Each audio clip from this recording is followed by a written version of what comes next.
Where am I?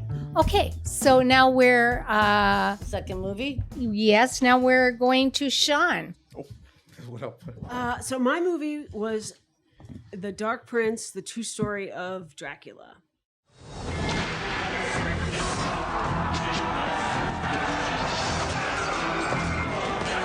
In a land of superstition and fear, a prince was born. They say he's a messiah. His name would strike terror in the hearts of all who heard it. His coming was foretold by the priests. Why aren't you begging for your life like any other man? Because he isn't like any other man. He has forsaken the truth and accepted darkness. He's neither God nor devil. I have heard these stories so often. I'm starting to believe them myself. His life would inspire the most infamous character in literature. You are a monster.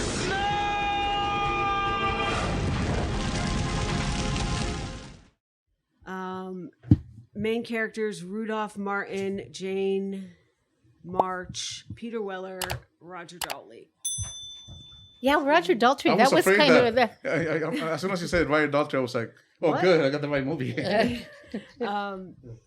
Directed by Joe Chappelle. It's kind of hard to read through the mask. Writer was Thomas. Somebody.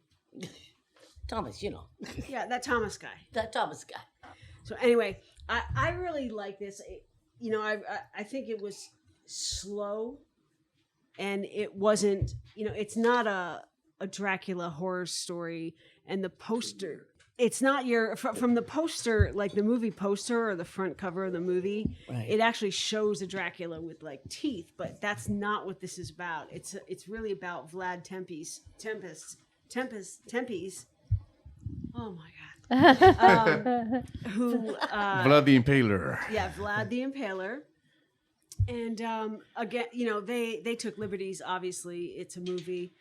I really liked it because it showed the more political side, I guess, of this actual historic human being that was fighting the Turks, who came in and stole their young men for an army and took rule over their country.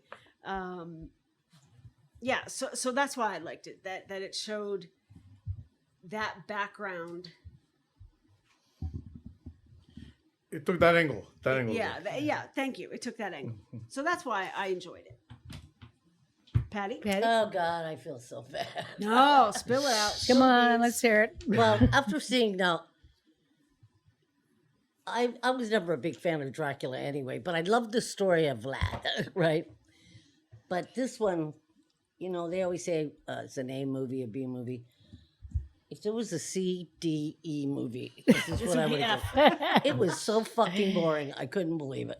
It's like there was no highs or lows, and maybe that's the way his life was.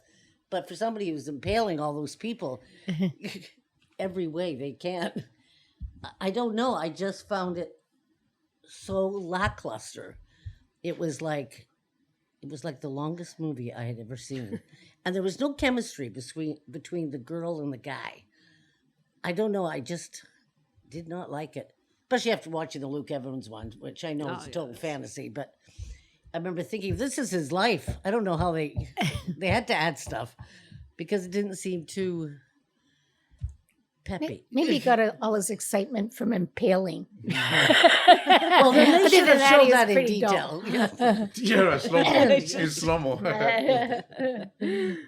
George? Yeah, I Yeah, think so. I actually like the movie because I saw it more like they were doing like a documentary on the real, Vlad Dracula from the House Dracula, Right. And so because remember when the guy came up with the concept of Dracula, he just stole the name and then used Transylvania, but that's the Bram Stoker's. So he kind of just made up the whole thing. Nobody knew that. I'm sure most people probably they know that somebody really exists that was Dracula was the name. So it's really two completely separate things. I think when you saw it, you were thinking you were going to see some Dracula, some teeth and all that. Now, the one thing they did do in the movie, I approached it from I was watching the History Channel, a documentary on him. Right. But they did take a couple of liberties with that too. In the, I was going to say, no, make sure there's no spoilers, but they do try to this part of the movie they try to connect the fantasy Dracula with the historical Dracula. There was a part of it where they kind of bringing them together, but I thought they were being poetic. But I cannot say what it is because it's going to be a spoiler. Right.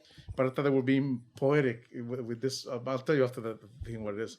So, but yeah, to me it was more like a documentary on his life. Right. And the actual prince, the real prince, not the. But I've seen more character. exciting documentaries before. Well, I mean, that's pretty much the life. I mean, by the way, there's certain things that they show you, like the impaling. You probably want to see some impaling more, but I think you kind of like action stuff, so you probably want to see more battles. But They showed enough battles. It was more the chemistry between the wife and the husband. Actually, to me, she looked more like a vampire than. Yeah, I thought she looks like she should be she's a vampire. She's like The Vlad-ass. she's got the choppers and everything. But yeah, and I was going, hey, when did the little guitarist from Megadeth start doing movies? So, but yeah, I enjoyed it. But I knew what I was getting into. I wasn't watching a blood-sucking movie. I was watching more like a historical character movie. Yeah, I like you. I realize this is more of a historical Dracula, the Romanian prince.